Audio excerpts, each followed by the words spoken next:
Today we're going to study trapezoids and kites. And the objectives of this section it is to use properties of trapezoids and use properties of kites. So what is a trapezoid? A trapezoid is a quadrilateral with exactly one pair of parallel sides.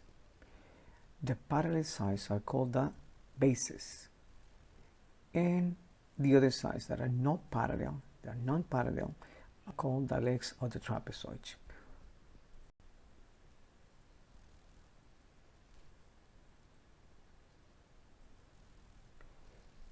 And here we have a trapezoid ABCD. Also, in the trapezoid we have four angles. The angles D and C are called base angles. But also we have another pair of angles, the angle A and the angle B. So in this figure you can see a complete description of the trapezoid. The bases are the segments AB and segment DC, and the legs are the segments AD and BC. The bases are going to be always parallel. The legs, they won't be parallel. And also we have the angles that we can call the base angles. The angle at the top with one of the bases, the angle A and the angle B, are base angles, but also there is another pair of base angles, angle D and angle C. Now, let's see in a special trapezoid, the isosceles trapezoid. If the legs of a trapezoid are congruent, then the trapezoid is an isosceles trapezoid.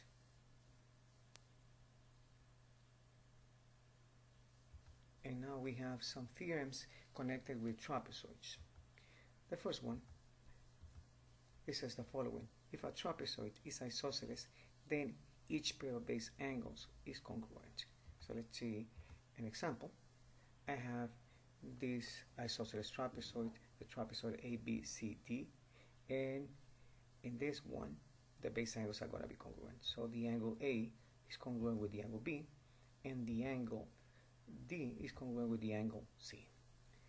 And also we have another one, and in this one we have the following information: if a trapezoid has a pair of congruent base angles, then it is an isosceles trapezoid. So if it happens that we have a trapezoid and the base angles, there is a pair of base angles that are congruent, in this case the angle D is congruent with the angle C, then this trapezoid ABCD is going to be an isosceles trapezoid.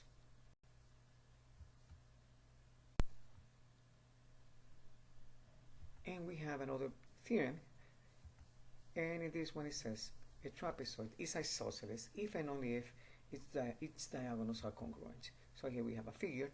So in this figure we can conclude the following: if the trapezoid ABC or the trapezoid ABCD is isosceles if and only if the segment AC is congruent with the segment DB. Segments AC and DB are the diagonals. So we can think of these theorems in two ways. If a trapezoid is isosceles, then diagonals are going to be congruent. And if we have a trapezoid and it happens that the diagonals are congruent, then the trapezoid is going to be isosceles.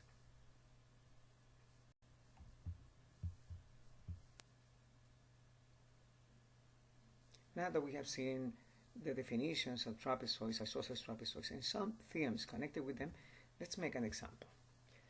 Quadrilateral PQRS is an isosceles trapezoid. We have it here. So let's find the measure of the angle R. We notice that in the figure the angle S and the angle R are base angles, and by the theorem we know that if a trapezoid is isosceles, then the base angles are going to be congruent. So the measure of the angle S, it will be equals the measure of the angle R, and we know that the measure of the angle S is 50, therefore the measure of the angle R is going to be equals 50 degrees. Now let's find the measure of the angle P. Because the angle S and the angle P are consecutive in triangles formed by parallel lines, the segments SR and PQ are parallel or bases, then the angles S and P are supplementary. Therefore, to find the measure of the angle P, what we need to do is to subtract from 180 the measure of the angle S, that is 50. Then the measure of the angle P equals 180 minus 50, and this equals 130 degrees. Finally, let's find the measure of the angle Q.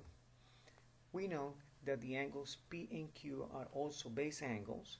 We know that the trapezoid that we have is isosceles, therefore these angles must be congruent. Finally, the measure of the angle Q is the same as the measure of the angle P, and this is equals to 130 degrees. The measure of the angle Q is the same as the measure of the angle P that we found it in the previous exercise. Therefore, the measure of the angle Q equals 130 degrees. There is a special line segment connected with trapezoids, and it is called the mid-segment. So let's see what is a mid-segment. The mid-segment of a trapezoid is the segment that connects the midpoints of its legs. So in this figure we have in red the segment that connects the midpoint of the leg B8, segment B8, and the leg CD. So this segment in red, it is called the mid-segment. It connects the midpoints of the legs of a trapezoid. Also connected with the mid-segment definition that we just saw, we have a theorem, and the theorem says the following. The mid-segment of a trapezoid is parallel to each base, and its length is 1/2 the sum of the length of the bases. So let's see a figure that illustrates this. In this figure, the segment MN is the mid-segment of the trapezoid BCDA.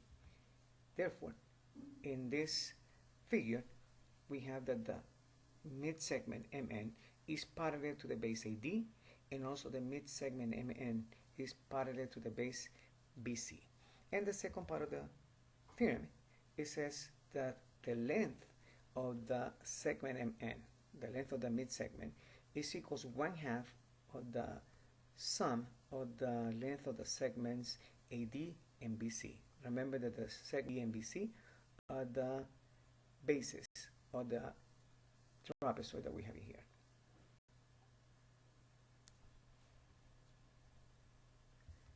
Let's make an example where we can apply the mid-segment theorem, and we have the following. A bakery is making a cake like the one on the left. The top layer has a diameter of 8 inches, and the bottom layer has a diameter of 20 inches. So how big should the middle layer be? So here, guys, you can see that we have the cake, the figure of the cake, and what we did was to illustrate the situation that we need to face by using a trapezoid. So the top layer and the lower layer are the legs of this trapezoid that is forming here, and the middle layer is represented by the mid-segment. So in here, what we need to do is the following. Let me begin making some labeling in the figure. The top layer, it is 8 inches. The bottom layer, it is 20 inches. And the middle one is the one that we need to find, so we don't know the value of this, so we label it with X. So in here we can use to find the middle layer the mid-segment theorem for trapezoids, and it goes like this. The length of the segment DG, that is the mid-segment, is equals, okay, since we label it with X, we can say equals X, and this is equals 1/2, by using the theorem that we just saw, is 1/2 of the sum of the length of the bases. So it will be equals 1/2 plus, or times EF plus CH, and this is equals to 1/2. What is the length of the segment of the top layer? 8 inches, plus the length of the bottom layer, that is 20. So this becomes equals 1/2 times 8 plus 20. And if we simplify this, 8 plus 20 will be 28 times 1/2, or divided by 2 is exactly the same. It will give us 28 divided by 2, and it's equals 14 inches. So the length of the middle layer is 14 inches.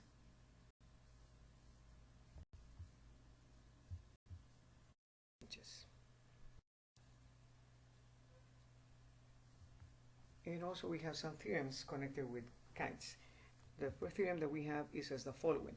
If a quadrilateral is a kite, then its diagonals are perpendicular. So here we have the kite BCDA, and you can see that you connect the segments, non-consecutive segments B and D, and C and A, you're going to get the diagonals of this. So these diagonals, AC and BD, are going to be perpendicular. And also we have a second theorem, and this theorem says the following. If a quadrilateral is a kite, then exactly one pair of opposite angles are congruent. So here we have our kite BCDA, and what we need to do here is to see which pair of angles that are opposite, angle C and angle A, or angle B and angle D, are the ones that are congruent. And to find them out, let's see the following. Let's see what is going on in here. I notice that in the same sense that I have two pairs of consecutive sides that are congruent, I have also two pairs of sides that are consecutive that are not congruent. And these pair of sides are the following: segment BC and segment DC. And between them there is an angle, and the angle C. Also, I have another pair of sides that are consecutive but not congruent, segment B8 and segment D8. And between them there is an angle, the angle A. So these two angles that we mentioned, the angle C and the angle A, are going to be the ones that are congruent. So the angle A is congruent with the angle C. This is the only pair of angles that are going to be congruent. Angle B and angle D, never ever are they going to be congruent.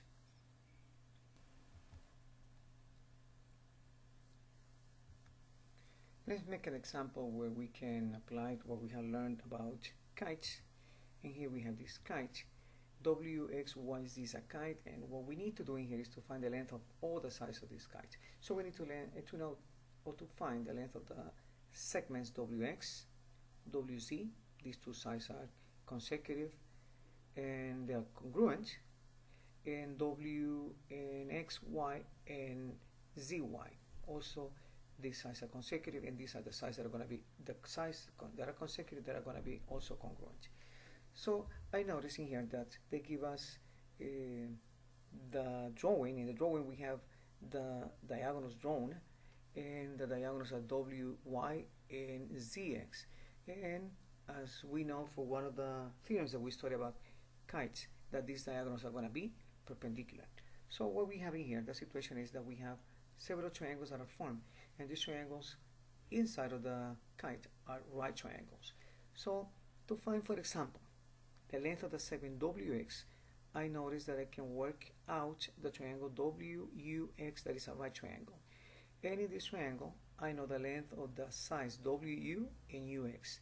And this, according to the information that we know about right triangles, these are the length of the legs. So the legs length are 20 and 12. And what we're missing is the length of the hypotenuse, represented by WX. So WX is one of the sides that I need to find, and to find it, I can use the Pythagorean theorem. So let's see what it would be the length of the segment WX. It would be equals the square root of the sum of the squares of the legs of this triangle WXU. So it will be equals the square root of 20 to the second power plus 12 to the second power. By simplifying the expression inside, or the sum inside, it will be equals the square root of 544. And if I simplify this by using what you have learned in algebra, this will be in simplest radical form 4 square root of 44. Or you go directly by finding the square root of 544. It will be equals to 23.32, rounded to the nearest 100. In the same way, you can find the measure of the segment XY, and you can use the legs of the triangle. And here we have the triangle XUY, and you can use, it's a right triangle, you can use the length of the legs 12 and 12, the legs that are XU and YU, to find the length of the hypotenuse XY. And again, we use the Pythagorean theorem, and the length of the segment XY becomes equals the square root of 12 to the second power plus 12 to the second power equals the square root of 288. And if we simplify this radical, the answer will be in simplest radical form 12 square root of 2, or if we use directly a calculator, the square root of 288 is 16.87 rounded to the nearest hundredth. Now, how can I find the length of the 7WZ and YZ? Since WXYZ is a kite, I know that the WC, segment WC is congruent with the segment WX, so they measure the same. So the length of the segment WZ, it will be equals 23.32. And in the same sense, I know that since this is a kite, the consecutive sides X, Y, and YZ are congruent, so they have the same length. So the length of the segment ZY is exactly the same as the length of the segment XY that we just found it, equals 16.97. And here we have one more example about kites. And in this kite, what we need to do is to find the measure of the angle G and the angle J. And we know that this is a kite, this figure is given. And also we know by applying one of the theorems of kites that there is a pair of angles that it must be congruent. In this, I noticed that the angle H and the angle K are not congruent. I know that the measure of the angle H is 132 degrees and the measure of the angle K is 60 degrees, therefore they are opposite, but they're not congruent, leaving only the space for the angles J and G to be congruent. They are opposite, they must be congruent. So I notice also that I know that a kite is a quadrilateral, and the sum of the angles in any quadrilateral, if we add the interior angles of a quadrilateral, the sum is 360.